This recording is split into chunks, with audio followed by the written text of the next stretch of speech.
اللہ تعالیٰ نے ہمیں اتنی ہمارے ساتھ مہربانی فرمائی کہ ہم اگر ایک رات جاگ لیں تو ہم 83 سال کی بندگی سے زیادہ اجر پا سکتے ہیں، لیکن اللہ نے اس کو چھپا دیا۔ 21، 23، 25، 27، 29 ان 5 راتوں میں چھپا دیا۔ اچھا، چھپایا کیوں؟ کہ اگر اللہ تعالیٰ بتا دیتے کہ فلاں رات ہے، اور اللہ کو تو پتہ تھا کہ آگے آنے والی امت غافل ہوگی، تو متعین ہونے کے بعد پھر کوئی غافل ہوتا، نافرمانی کرتا، کوئی برا کام کرتا تو پوری امت پر عذاب آ سکتا تھا۔ تو اللہ تعالیٰ نے اپنے فضل سے اسے چھپا دیا۔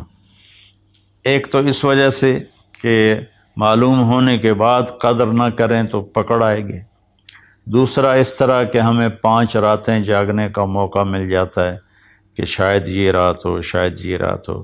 ہمارے پاکستان میں صرف 27 کو لوگ بڑے اہتمام سے جاگتے ہیں۔ ممکن ہے اس دفعہ لیلۃ القدر وہ 21 کی ہو، کیونکہ مجھے ابھی راستے میں آتے ہوئے خیال آ رہا تھا کہ ایک تو وہ طاق رات، پہلی طاق رات ہے، اور دوسرا جمعے کی رات ہے، تو یہ 2 فضیلتیں اکٹھی ہو رہی ہیں۔ مجھے پتہ نہیں ہے، ہو سکتا ہے 23 ہو سکتا ہے 25 ہو سکتا ہے 27 ہو سکتا ہے 29 ہو، لیکن جو باقی طاق راتیں آ رہی ہیں نا، ان میں جمعہ کی رات نہیں آ رہی۔ تو اس لیے میرے دل کا وجدان یہ ہے کہ ہو سکتا ہے، میں کوئی پیش گوئی نہیں کر رہا ہوں، اپنا وجدان بتا رہا ہوں، ہو سکتا ہے کہ اس دفعہ لیلۃ القدر وہ 21 کی رات ہو۔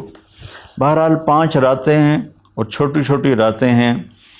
10 بجے تک تو ہم تراویح سے فارغ ہوتے ہیں، تو اس کے بعد 3 بجے سحری کا کھانا شروع ہو جاتا ہے، تو سارے مرد، عورت، بہن بھائی، جوان، چھوٹے بچے صرف 27 کا اہتمام نہ کریں، بلکہ 21 کو بھی جاگیں، 23 کو بھی جاگیں، 25 کو بھی جاگیں، 27 کو بھی جاگیں، 29 کو بھی جاگیں۔ میں جب 4 مہینے لگا رہا تھا تبلیغ میں، تو اس میں رمضان آ گیا، سردیوں کا رمضان تھا، 1971 کی بات۔ تو ہم پیدل چل رہے تھے، اس طرف ٹھینگ موڑ سے آگے ایک اڈا آتا ہے، مائی رابو، چھوٹا سا، اب تو وہاں کافی رونق ہو گئی۔ پھر وہاں سے ہم پہلے گاؤں کا مجھے نام یاد ہے، ٹھینگ کھتریاں، اور اس کے بعد ہم ایسے ایک لمبا چکر کاٹتے ہوئے ہم منڈی سوندا سنگھ سڑک پر آئے تھے، اور وہاں سے واپس رائمنڈ گئے تھے۔ جب رمضان شروع ہوا تو میں نے روزانہ اللہ سے مانگنا شروع کیا، یا اللہ، روزانہ ہم پیدل چلتے ہیں، کبھی 3 میل، کبھی 4 میل، کبھی 5 میل، اور بستر سر پہ ہوتے ہیں، تو 5 راتیں جاگنا تو مشکل ہے، تو جو لیلۃ القدر تیرے علم میں ہے نا، اس رات مجھے تو اٹھا دینا۔ یہ میں نے یکم رمضان سے مانگنا شروع کر دیا۔ تو ایک گاؤں تھا، اس میں ہماری جماعت ٹھہری ہوئی تھی، تو 21 کی رات کو مجھے ایک دم کسی نے یوں جھٹکا دے کے اٹھا دیا، تو میں ڈر گیا۔ میں نے کہا یہ کیا ہوا میرے ساتھ؟ میں گہری نیند، تھک کے چور ہوئے پڑے ہوتے تھے، تو سوال ہی نہیں پیدا ہوتا تھا آنکھ کھلنے کا۔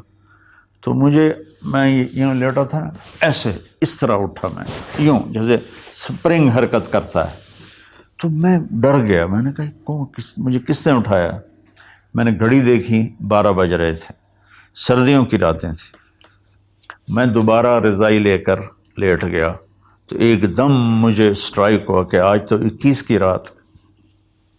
تو میں بھاگ کے باہر نکلا، تو میں نے دیکھا تو چاندنی تھی، حالانکہ 21 کا چاند تو بہت مختصر ہوتا، روشنی تھی، اور سردی کے باوجود کوئی سردی نہیں تھی۔ تو ایک اور میران شاہ کا پٹھان تھا، اللہ تعالیٰ اس کو جزائے دے، اس نے مجھے کہا ہوا تھا اگر تو اٹھے تو مجھے بھی اٹھا دینا، تو میں نے اس کو بھی اٹھا دیا۔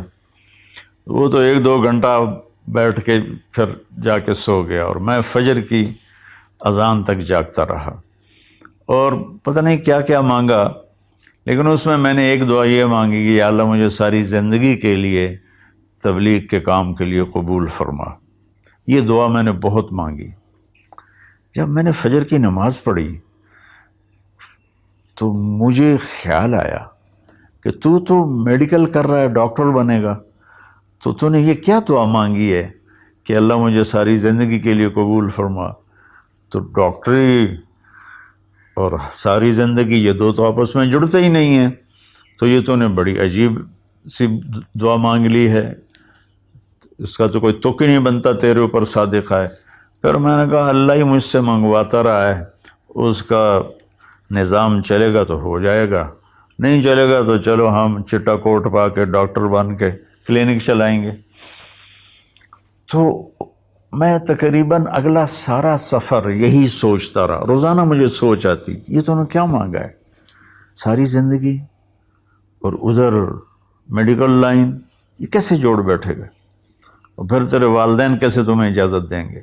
یہ میرے اندر نا ایسے چلتی تھی آندھی سی خیالات کی۔ تو خیر مجھے تو پتہ بھی نہیں تھا کیا ہونے والا ہے۔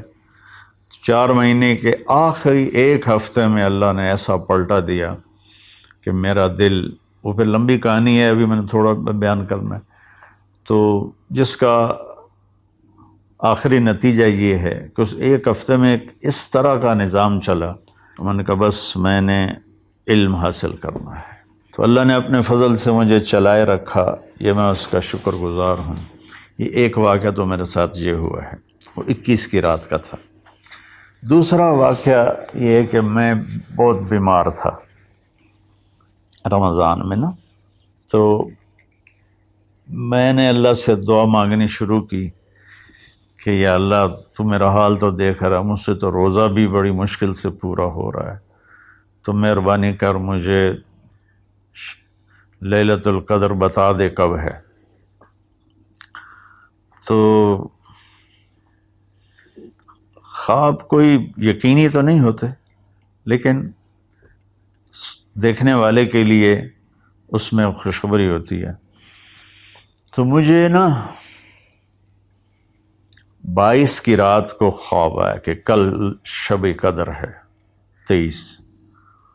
تو میں 23 کو گرمیاں تھیں، میں سویا ہی نہیں اور جاگ کے اپنا جو کچھ کرنا تھا۔ تو 25 کو میں سویا ہوا پھر اٹھا، تو ایک دم پھر مجھے نیند آ گئی۔ تو میں نے خواب میں دیکھا کوئی کہہ رہا ہے کہ آرام سے پڑے رہو، آج شب قدر نہیں، وہ گزر گئی، 23 کو تھی وہ گزر گئی۔ یہ 2 تو میری آپ بیتیاں ہیں، واللہ عالم خواب کوئی حجت تو نہیں ہوتا، ورنہ اس کا بھی لوگ مذاق بنا لیتے ہیں۔ کہنے کا مقصد یہ تھا کہ شب قدر 5 راتوں میں گھومتی ہے، 21، 23، 25، 27، 29۔ تو ہم ایک 27 کی رات متعین نہ کریں، 5 راتیں جاگیں، تو اس میں سارے گناہوں کی بخشش ہو جاتی ہے، اور جو اللہ سے مانگو دنیا کا آخرت کا، تو اللہ تعالیٰ اپنا فضل فرماتا ہے اور اپنی رحمت کے دروازے کھول دیتا ہے۔